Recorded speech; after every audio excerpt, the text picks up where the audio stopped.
Hello, everyone, and welcome back to Dude's Brunch. It's a podcast about pop culture, internet garbage, and black coffee. I'm your host, Taylor Olmstead, and with me, it's Tyler Reed. Tyler, what did you have for brunch today? Hello, everyone. Today, for brunch, went next door. Today, I got French toast. Had some peaches on it and some cream. And I ate it. And I immediately said, this was not enough. And then I went and got Skyline. Oh, God, I agree with your breakfast. It was just, I feel like French toast to go is the worst possible way to enjoy French toast. Because really, it was just 2 pieces of bread that were toasted and then had everything packaged up in small little containers that dropped on top of stuff. Couldn't prep that for me? French toast to go? I'm familiar with the concept. You make the toast. Well, because what you described sounded like deconstructed French toast. Yeah, I mean, that's basically what it was.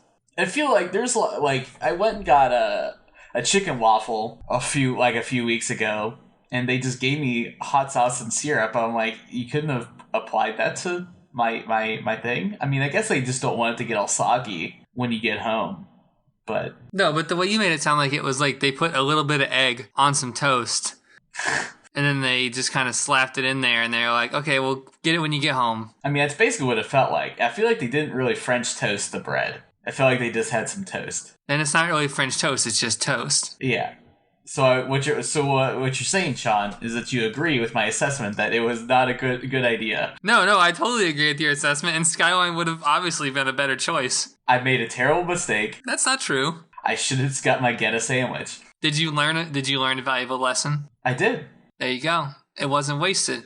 There's but one choice at Sleepy Bee, and that's to get the get a sandwich. Meta lesson here. Breakfast is crap. Just go eat lunch. Especially when it comes with habanero cheese and small little crackers that you get to have. When did they start doing this? It's been like that for a while. You leave a place for a decade and things change. That's hard to believe, right? You leave a place and suddenly people actually like the place that you used to live at. Sean Evans is here. Sean, what did you have for brunch today? Today, I made pancakes. And Sarah made turkey bacon. Y'all are on a pancake kick. That's what we make. We did discover something interesting today, and it makes a lot of sense. I know that there's been some heat thrown towards not eating turkey bacon, but I gotta say, turkey bacon doesn't splatter. Interesting. And if you're like me and you cook the way nature intended you to cook, which is shirtless and with glasses on, that's spray. You got to keep that down. You got to keep that way down. So what you're saying is you eat turkey bacon not because it has better taste or like it's healthier for you but purely because of the grease splatter. Yeah. Well, I eat it for the first 2 reasons, but the third reason is always a helpful reason. Now, this afternoon, after doing this, I did slice my finger open with a knife. And I was trying to cut a piece of overly sized mango covered in dark chocolate. That sounds tasty. But hey. It is. It was. Once you cleaned all the blood off? But when you got, that's what I mean. Once you got blood running down your hand and it gets all under your rings and shit, it's not. Yeah, that's significantly less fun. Problem solved. But honestly, it was not made that bad because I have big calluses on these fingers from playing guitar. So thanks, guitar. It's the little things. I would have never guessed that this hobby would have prevented me from having a huge gash in my fingers, but guitar has. Are we a yes on chocolate oranges? Do we all like those? Chocolate mangoes. And yes. I do like chocolate oranges, too. I am at no on chocolate oranges because I don't like oranges. You're explicitly no on orange, however mango. I mean, that seems... I know.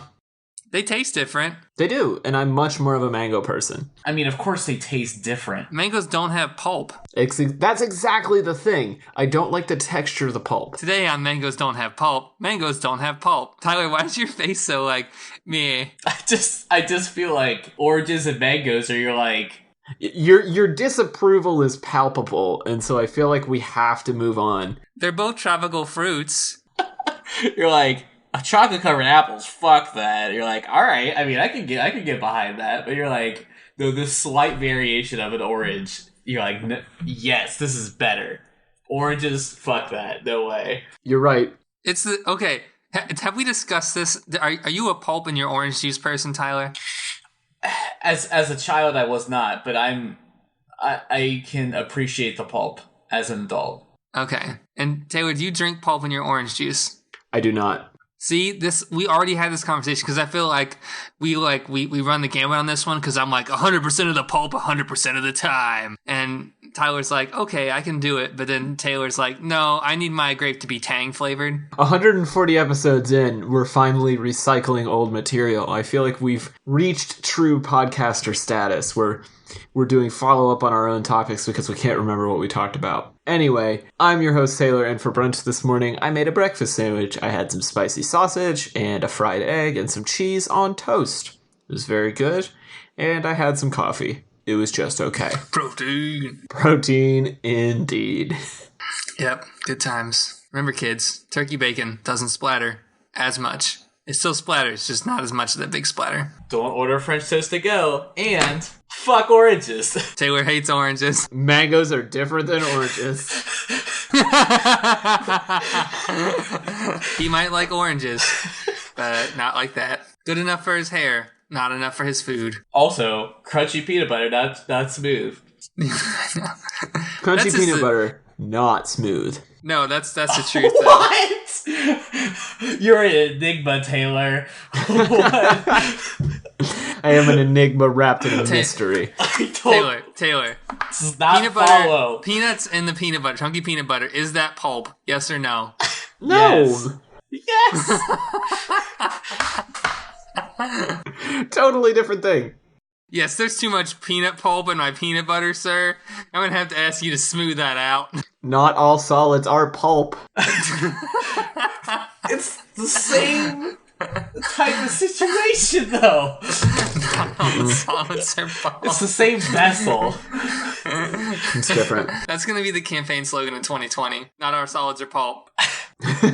Olmsted Reed 2018. And while we're here, Taylor, grapes in your chicken salad? Sometimes. Okay. Ooh, raisins in your chicken salad. I prefer craisins. God. All right. You millennial hippie piece of crap. Speaking of millennial hippie pieces of crap, it's time for no one's favorite side segment, Taylor and Sean's Craft Beer Corner. Sean, I see you are drinking a craft beer today. What do you have? Right now I have Port City. I have the assless chaps of beer. Port City Porter. That's ridiculous. You're drinking a porter in the end of June? Yeah, why not? These were kindly donated to us by a friend who doesn't drink and had just got married, so she and her husband had a ton of them. That's and they were fair. like, we don't drink. Do you want these? And we were like, yeah, there's like 50 of them. So yes. In that case, I fully support your decision. And it's made right down the road in Alexandria, Virginia. What do you think? Would you buy it for yourself, or is it solidly a free beer? I've bought this for myself before. I think that there are other better porters out there that are locally made and just in general, but it's not bad. I mean, if you want like a solid porter, it's the way to go. It's not like, wow. And honestly, if I'm going to have a porter, I'll probably just have a stout. That is the correct choice. Personally, I have Jekyll Brewing's Hop Dang Diggity IPA. It's just okay. I love the name. But it was, much like your beer for today, it was leftovers from a work function, and so I took a few bottles home with me. It's fine. I don't think I would buy it for myself, but, you know, it's better than the Yingling that was also left over from the same function. Ooh.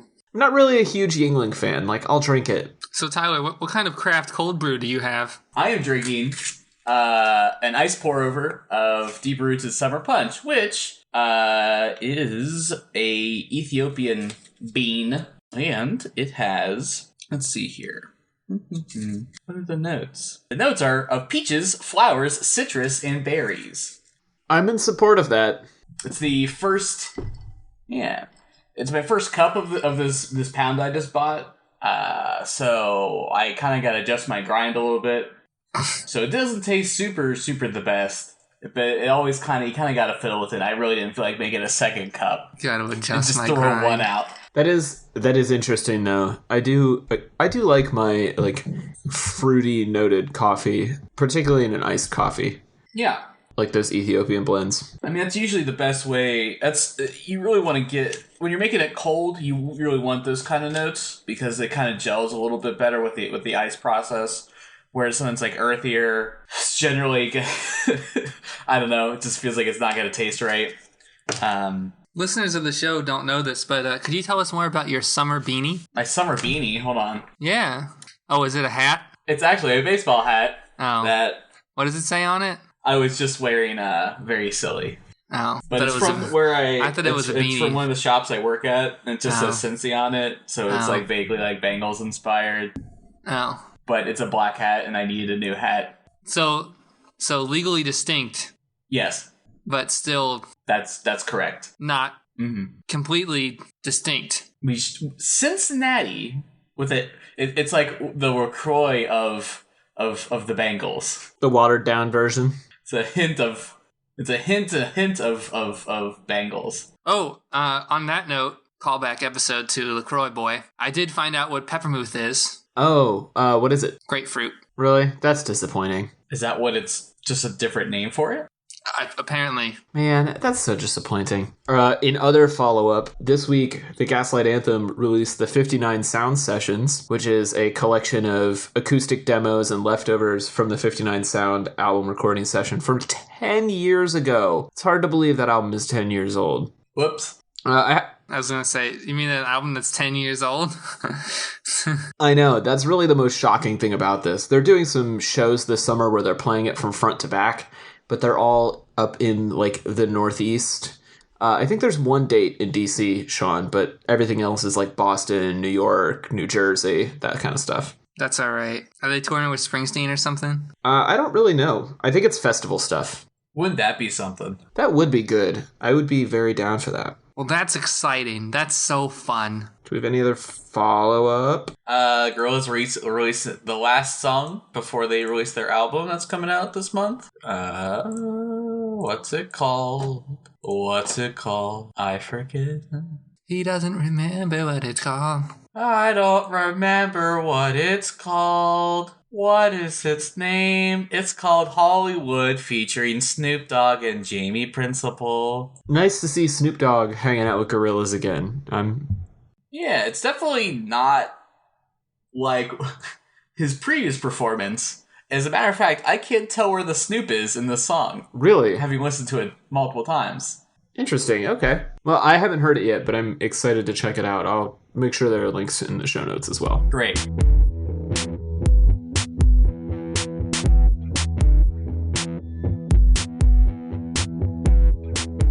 So it's summertime, and the living is easy. And over here at Dude's Brunch, we are just kind of taking a low-key week. We have a few smaller things to talk about. Nothing really jumped out at us this week as a major discussion item. And so we're just going to walk through a few small stories here. And we'll start with something that I found on Apple Music. Apple Music has this handy feature called Friends Are Listening To, I think is what it's called. And it shows all of the playlists and albums that your friends are listening to. And I was scrolling through there the other day trying to find something to listen to. And I found a playlist that Sean created this Wednesday called Nocturne in E-flat No. 2 Comparison, which is, as you would expect, a bunch of variations on Nocturne in E-flat No. 2. And I just felt like I needed to ask Sean what's going on here. So what's the deal, Sean? Are you going through a classical phase here? What's going on? Okay, so right now I'm reading The Hunt for Red October, and there's this scene from the movie, because I've not watched the movie until I'm done with the book, because I'm classy like that. All right. Where they're talking about listening to the ocean and this one guy, and he has a classical music collection, apparently, that he arranges not by what it is, but the mistakes that are made and by what it is. That's how good his hearing is. That's how good he can hear things. So I was inspired by this, and I was like, I wonder what you can do if you can like train your ear to do this. And I know that you can. It's not that difficult. With enough time, you could probably do it. But I was like, let's try this. So I took 7 different versions of the same Chopin Nocturne in E flat major, and I've been playing them all week in the car, listening to different things about them, because for a long time I never quite understood why people listen to classical music. I was like, I don't get it. It's very technical and fun to listen to, but that's about it. I don't think that it's very expressive. I don't think blah, blah, blah, blah, blah, blah, blah, blah, blah, blah. Uneducated, naive crap. But now that I have done this, when you listen to seven of the versions of the same song over and over, I'm actually like, wow, some of these actually suck. And some of these are actually very well done. So that was why I made that playlist. So what separates them for you? I'm curious. Can you put it into words? I think it has to do with each performer's individual personal interpretation, and probably in this one, dynamic level and tempo. That's really did it. Like, I think my favorite one on here is Arthur Rubinson. Interesting. Rubinstein. I think that he has the best interpretation of this song. It's not. There was some that were really punchy, and the piano was done really weird. But I think that he really he has the best feel for this song. This is what's really been attracting me towards classical music, has been that I think that you should be able to feel this music in a particular way. And some people just seem to be. It's like, okay. Here's like a really good analogy. You remember playing in high school band, and you remember going to other high schools, or you remember you've heard your little cousin or your little sibling play, and it's been piano, and it's been kind of heartless, it's been kind of generic, people just go into the motions.